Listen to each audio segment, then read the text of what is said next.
Assalamualaikum warahmatullahi wabarakatuh. Perkenalkan nama saya Rio Sanjaya Surya, NPM 2317051114. Di sini saya akan menjelaskan tentang hasil kerja UTP saya pada mata kuliah AI. Nah, di sini saya mendapatkan datasetnya dari Kaggle. Ini linknya, di mana di sini saya mengambil data diabetes ya.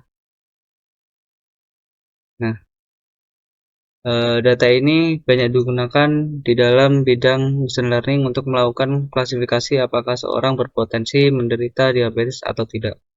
Nah, dataset ini berisi data medis dari pasien perempuan keturunan Birma Indian dengan berbagai fitur numerik yang mempresentasikan kondisi kesehatan seperti jumlah kehamilan, kadar glukosa, tekanan darah, ketebalan kulit, kadar insulin, indeks massa tubuh atau BMI, riwayat diabetes dalam keluarga serta usia.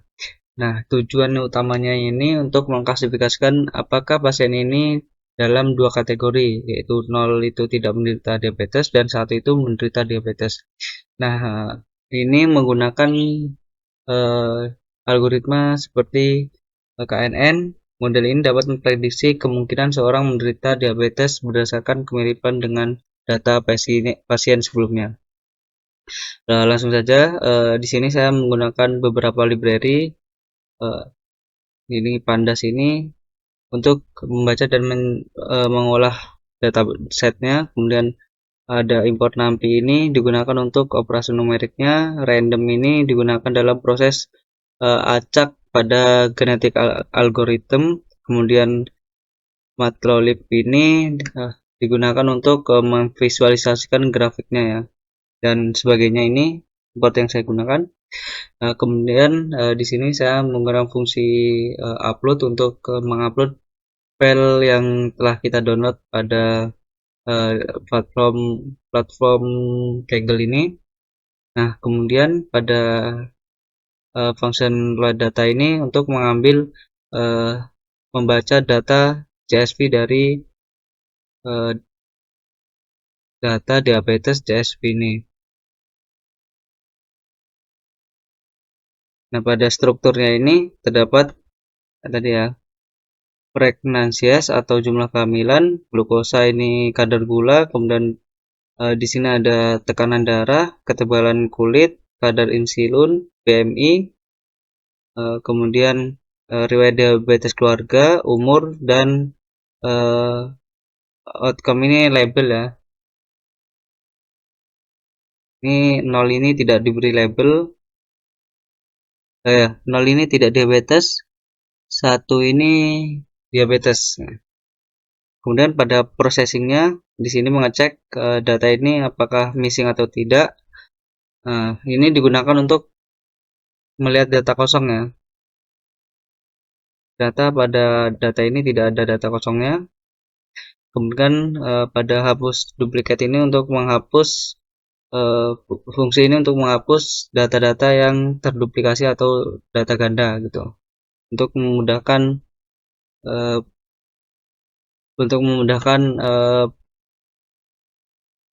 pemodelannya gitu. Nah, kemudian ini kita memisahkan fitur ya. Fitur X in sumbu X ini untuk fitur inputnya, Y ini sebagai targetnya, dan outcome-nya ini 0 itu berarti tidak diabetes dan 1 itu diabetes ya. Kemudian normalisasinya, pada normalisasi ini dilakukan karena KNN itu sensitif terhadap skala datanya. Nah, kemudian standar scalar ini untuk menentukan mean dan standar deviasinya. Meannya itu 0 dan standar deviasinya itu 1.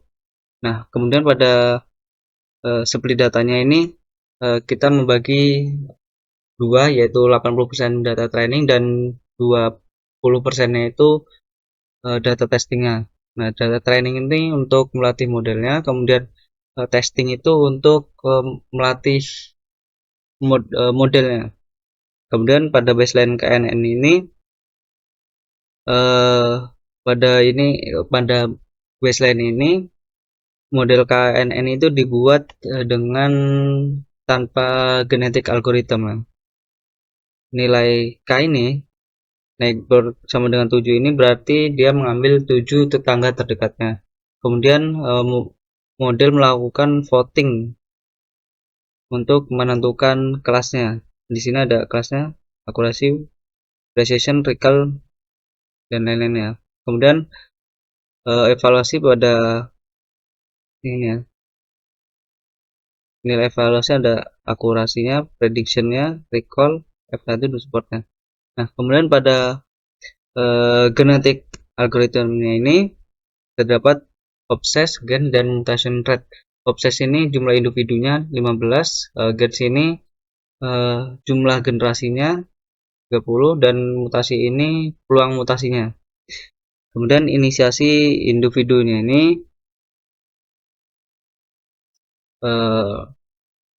dia menyatakan kalau satu itu fitur dipakai, kalau nol itu fitur tidak dipakai. Kemudian menentukan fitnessnya, nilai fitness ya.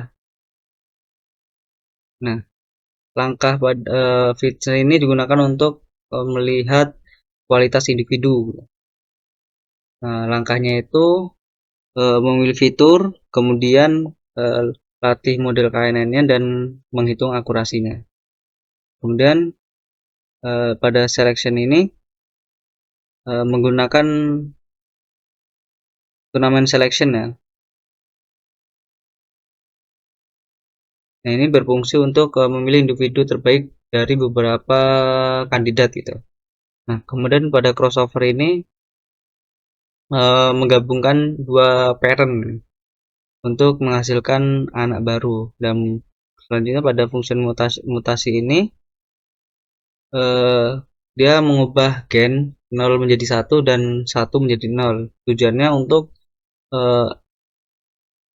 eksplorasi gitu ya. Tujuannya untuk eksplorasi solusi baru. Kemudian pada training genetik algorithm ini setiap generasi dilakukan selection, crossover, dan mutasi. Nah, kemudian diambil fitness terbaiknya. Nah, kemudian pada hasil genetik ini, individu terbaik dipilih sebagai solusi optimal. Nah, fitur yang dipilih ini digunakan untuk melatih model KNN-nya gitu. Untuk melatih KNN kembalinya. Fitur yang dipilih itu 0, 1, 5, dan 6. Nah, kemudian pada pengujian ulang ini didapatkan akurasinya itu kurang lebih 80%, prediction-nya itu 83%, recall-nya 87%. Nah, kemudian visualisasi datanya ini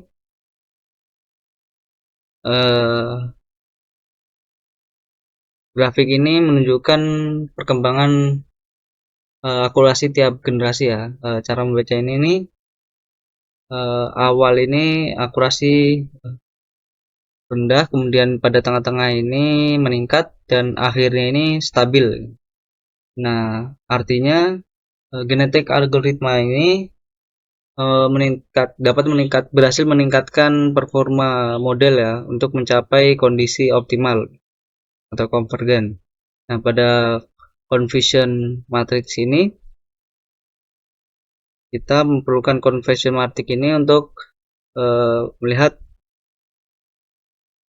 true negatifnya 86 ini sebagai true negatif atau benar tidak diabetes. Kemudian 13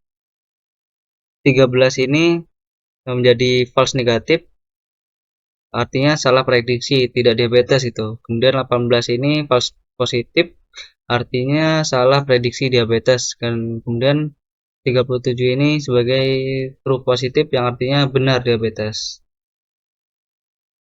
Nah, kemudian pada distribusi kelas ini didapatkan ya.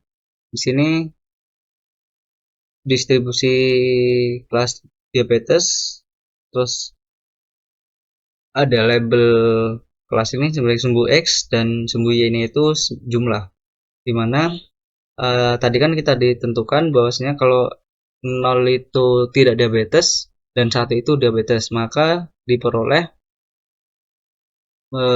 untuk penderita diabetes itu kurang lebih sekitar 200 sekian gitu, 286. Nah, kemudian untuk untuk yang tidak diabetes atau sumbu 0 ini sekitar 500 gitu.